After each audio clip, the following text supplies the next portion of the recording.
Preservation of the precinct here is a requirement by us as the land managers in this space.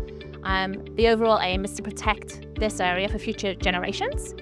The team do their very best to preserve this area in a number of ways. So they will manage invasive species that come into this space, to the collection of the seed pods, to the management of the day-to-day of visitors or guests who pass through this area.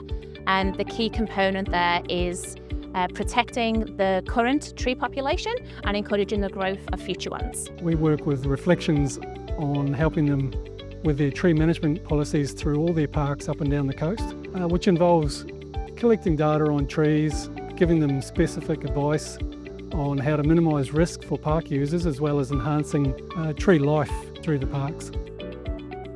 The cones from the cypress pines in the southern precinct here, they fall between November and January.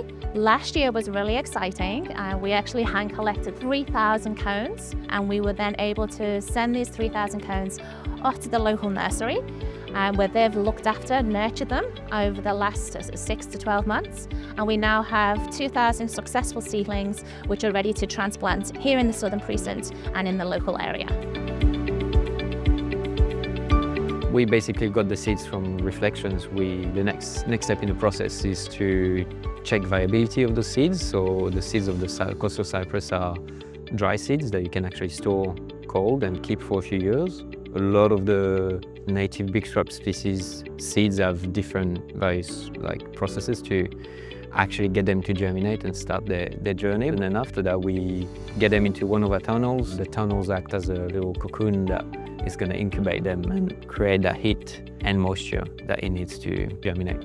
From that, they'll do a rotation of more or less 3 to 4 weeks in different tunnels to gradually get them used to sunlight, to by the end be outside in full sun. And that's their final stage before they can go out on the ground and be planted. Calitris trees are pretty special.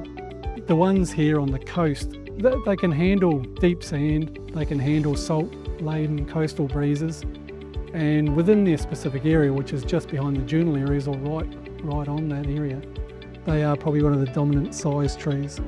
This is a really exciting year for us. So we've got a really great plan in place for the seedlings. So it's a two-part plan.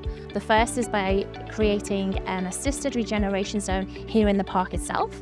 And the second is in partnership with Barronshire Council to extend the footpath of the tree population along Simpsons Creek Reserve. Any enhancement and protection of coastal cypress pine forest is important because of the dwindling area.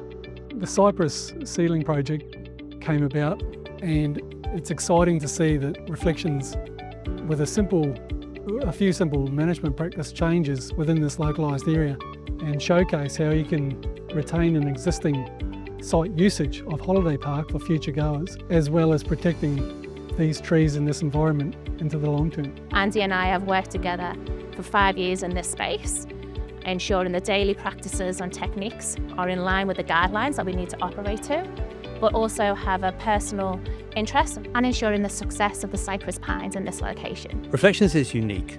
It is our job to look after these kind of places across the state for future generations. And I take very seriously that notion that it's our job to leave them better than we found them. Not just for ourselves, not just for people who come on holiday, but also for the locals. For they can have pride in something that's been born here, they can see what we're trying to do here, they can take part in the regeneration process that we're doing here, and just creates a little bit of magic.